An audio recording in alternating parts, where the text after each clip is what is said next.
नमस्कार, मैं हूं शम्स ताहिर खान और आप देख रहे हैं वारदात। तो आखिरकार एंटीलिया ने पहली बलि ले ही ली। मुंबई के पुलिस कमिश्नर परमवीर सिंह की विदाई हो गई। उन्हें होमगार्ड में भेज दिया गया है। पर सवाल यह है कि आखिर एंटीलिया केस से परमवीर सिंह का क्या रिश्ता? क्या एनआईए को जांच के दौरान परमवीर सिंह के खिलाफ कोई सबूत मिला है, या फिर परमवीर सिंह की सचिन वाजे के साथ नजदीकी ही उनकी विदाई की वजह बनी? तो पेश है एंटीलिया केस में एनआईए की पूरी जांच और परमवीर सिंह की विदाई की इनसाइड स्टोरी। एंटीलिया केस ने मुंबई के पुलिस कमिश्नर परमवीर सिंह को विदा कर ही दिया। परमवीर सिंह की जगह मुंबई के नए पुलिस कमिश्नर होंगे हेमंत नागराने।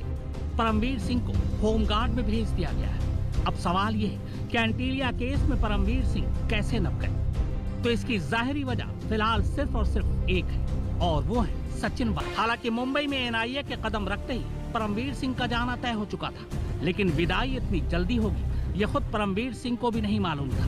दरअसल सोमवार रात जब एनआईए की टीम ने मुंबई पुलिस मुख्यालय में मौजूद क्राइम ब्रांच सीआईयू यूनिट के दफ्तर की तलाशी ली, उसके बाद से ही घटनाक्रम तेजी से बदलते गए। सचिन वाजे से पूछताछ और एंटीलिया केस की जांच से जुड़े कुछ ऐसे सबूत मिले जिसके बाद एनआईए परमवीर सिंह से पूछताछ करना चाहती थी, लेकिन एक पुलिस कमिश्नर का किसी दूसरी जांच एजेंसी के सामने इस तरह बुलाया जाना महाराष्ट्र सरकार और खुद पुलिस फोर्स के लिए शर्मनाक था। सूत्रों के मुताबिक एनआईए भी इन चीजों को समझती थी, लिहाजा उसने सरकार और आला पुलिस अफसरों तक ये पैगाम भिजवाया कि जांच के लिए पुलिस कमिश्नर का बयान जरूरी है। रास्ता ये निकला कि पुलिस कमिश्नर को पूछताछ के लिए सम्मन नहीं भेजा जाएगा, बल्कि बयान के नाम पर पूछताछ होगी। सरकार ने इस पर हामी भर दी और इसी के बाद बुधवार दोपहर को यह फैसला लिया गया कि शाम होने से पहले परमवीर सिंह का तबादला कर दिया जाए, ताकि जब एनआईए उनसे पूछताछ करे तब वो पुलिस कमिश्नर के पद पर न हो, क्योंकि पुलिस कमिश्नर के पद की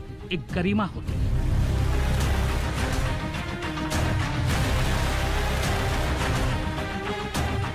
सरकार का बड़ा फैसला, हेमंत नगराले नए मुंबई पुलिस आयुक्त होंगे। रजनीश सेठ को महाराष्ट्र पुलिस के डीजीपी का अतिरिक्त प्रभार दिया गया है। परमवीर सिंह के पास होमगार्ड की जिम्मेदारी है। मेरा मानना ऐसा है कि इस मामले में ये जो सारा घटनाक्रम है ये अकेले सचिन वाजे नहीं कर सकते, और इसलिए इसमें कौन कौन है इसका भी विचार कि निश्चित रूप से किया जाना चाहिए। कुल मिलाकर मुझे यह दिखाई पड़ता है कि फेलियर ऑफ पुलिस नहीं है, यह फेलियर ऑफ गवर्नमेंट है। परमवीर सिंह पर शुरू से ही सचिन वाजे को सपोर्ट करने के इल्जाम लगते रहे। कहा यह भी जाता है कि सचिन वाजे अपने सीनियर अफसरों को दरकिनार कर सीधे परमवीर सिंह को कई अहम मामलों में रिपोर्ट किया करते थे। इससे क्राइम ब्रांच के ही बहुत से अफसर नाराज थे। दरअसल परमवीर सिंह जब डीसीपी हुआ करते थे तब से सचिन वाजे की उनकी करीबी रही है। तब भी वो उनकी टीम में थे। जून 2020 में 16 साल की बर्खास्तगी के बाद जब सचिन वाजे को दोबारा मुंबई पुलिस में बहाल किया गया तो उस बहाली को मंजूरी देने वाले भी कोई और नहीं बल्कि परमवीर सिंह ही थे। दरअसल सचिन वाजे 2003 में घाटकोपर में हुए एक बस में धमाके के आरोपी ख्वाजा यूनुस की हिरासत में हुई मौत के इल्जाम में 2004 में सस्पेंड कर दिए गए थे। तब उन्हें गिरफ्तार भी किया गया था। बाद में वो जमानत पर रिहा हो गए। ये मामला अब भी सेशन कोर्ट में है। सचिन वाजे समेत कई पुलिस वालों पर ख्वाजा यूनुस के कत्ल का मुकदमा चल रहा है, लेकिन जून 2020 में कोरोना का हवाला देते हुए सचिन वाजे समेत 16 पुलिस वालों को वापस बहाल कर दिया गया।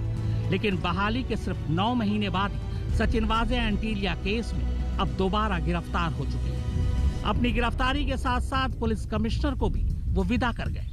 लेकिन कहानी अभी यहीं खत्म नहीं हुई है। अभी कई और पुलिस वाले एनआईए के रडार पर हैं।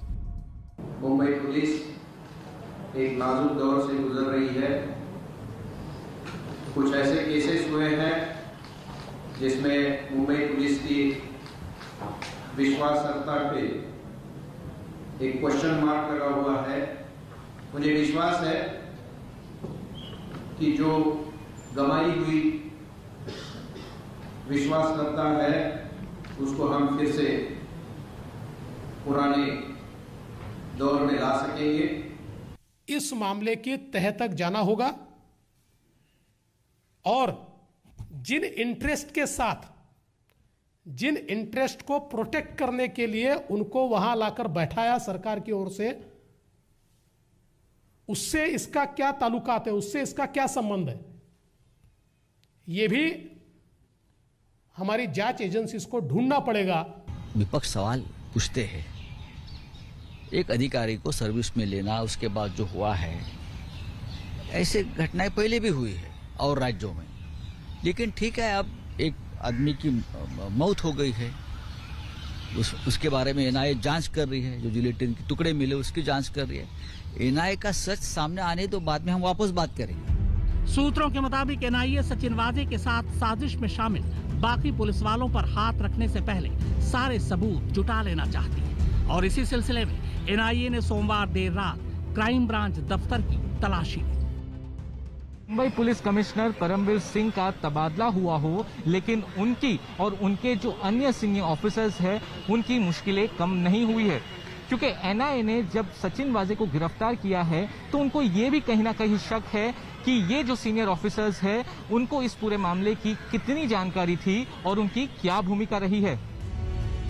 मुंबई से मुस्तफा शेख, सौरभ अख्तानिया और साहिल जोशी के साथ शम्स ताहिर खान, आज तक। इससे पहले एनआईए ने मुंबई पुलिस हेडक्वार्टर में क्राइम ब्रांच के दफ्तर की तलाशी ली। इस तलाशी के दौरान एनआईए के हाथ वो डीवीआर लग ही गया जिसमें सचिन वाजे के घर की सीसीटीवी की तस्वीरें हैं। अगर ये तस्वीरें अभी सही सलामत हैं तो फिर इस बात का सबूत सामने आ सकता है कि आखिर स्कॉर्पियो कार सचिन वाजे ने 17 से लेकर 25 फरवरी तक अपने घर में ही पार्क की थी। इसके अलावा इस तलाशी के दौरान एनआईए के हाथ मर्सिडीज कार भी लगी जो क्राइम ब्रांच के दफ्तर में ही पार्क थी। इस कार से नोट गिनने वाली मशीन तक बरामद। दरअसल एनआईए अभी इन दो गाड़ियों की पहेली पूरी तरह से सुलझा भी नहीं पाई थी कि अब अचानक एक तीसरी गाड़ी ने मामले को और भी ज्यादा पेचीदा बना दिया। मुंबई पुलिस हेडक्वार्टर में कोई गाड़ी खड़ी हो, उस गाड़ी के अंदर लाखों रुपए कैश हो, डीजल और पेट्रोल के केन रखे हों और इन सबसे ऊपर गाड़ी के अंदर नोट गिनने वाली मशीन पड़ी हो तो किसी का भी माथा ठनकना गलत नहीं होगा। अब अगर यही गाड़ी पुलिस हेडक्वार्टर के अंदर उस क्राइम ब्रांच ऑफिस की पार्किंग में खड़ी हो जिसमें सचिन वाजे काम करते तो शक और सवाल और भी बढ़ जाता है। दरअसल सोमवार रात एनआईए की टीम मुंबई पुलिस हेडक्वार्टर में मौजूद क्राइम ब्रांच सीआईओ यूनिट के दफ्तर पहुंची, जहां सचिन वाजे और उनकी टीम बैठती है। एनआईए की टीम ने पूरे दफ्तर को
को सीज किया है, जिस सीजर में जो स्कॉर्पियो पे नंबर प्लेट थी उसको रिकवर किया है। 5 लाख से ज्यादा कैश रिकवर किया है, एक नोट काउंटिंग मशीन रिकवर की है, कुछ कपड़े रिकवर किए हैं और इसके बीच में जांच जारी है। ये गाड़ी सचिन वाजे चलाते थे।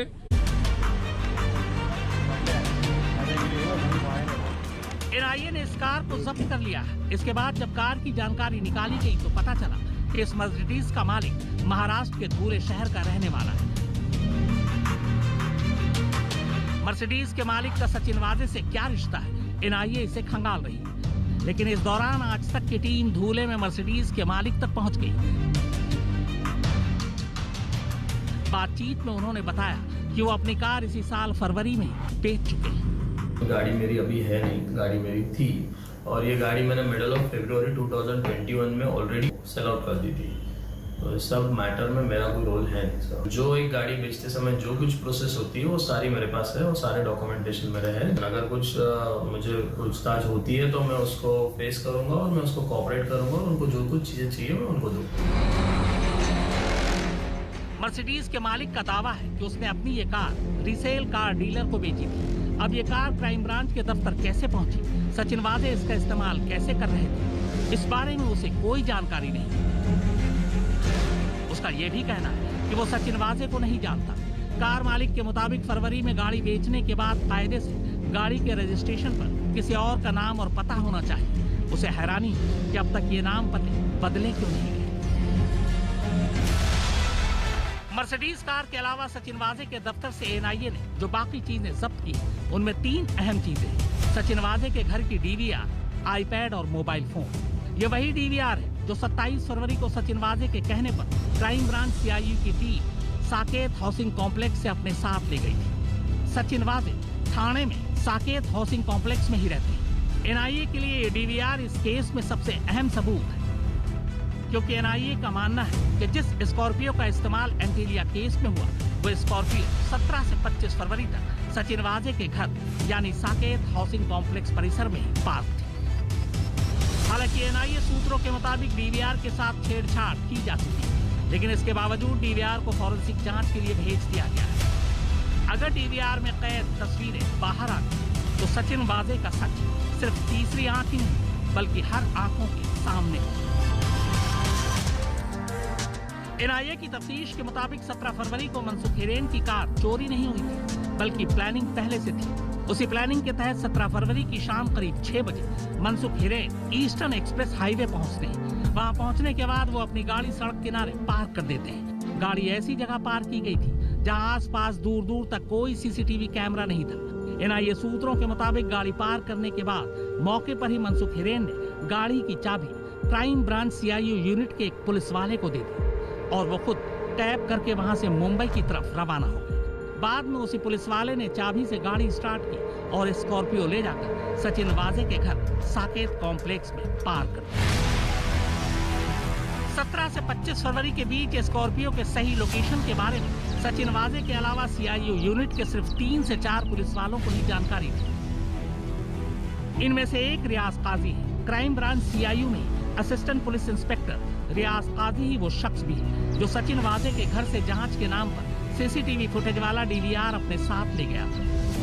यही वजह है कि पिछले 4 दिनों से एनआईए रियाज काजी से लगातार पूछताछ कर रही है। सूत्रों के मुताबिक एनआईए स्कॉर्पियो के रहस्य को उजागर करने के लिए मनसुख हिरेन से जुड़े लोगों से भी पूछताछ कर रही है ताकि स्कॉर्पियो की बनावटी चोरी के सबूत इकट्ठा किए जा सके। मुंबई से मुस्तफा शेख, सौरभ अख्तानिया और साहिल जोशी के साथ शम्स ताहिर खान, आज तक। एनआईए को शक ही नहीं बल्कि पूरा यकीन है कि पीपीई सूट में जो शख्स है वो सचिन वाजे है और इसीलिए एनआईए फॉरेंसिक एक्सपर्ट्स की रिपोर्ट का इंतजार कर रही है। इस रिपोर्ट से ये पता चलेगा कि आखिर पीपीई सूट में जो शख्स चल रहा है और सचिन वाजे जिस तरीके से चलते हैं क्या दोनों में कुछ समानता है। आइए आपको भी यही चीज दिखाता हूं आपकी आंखों के सामने।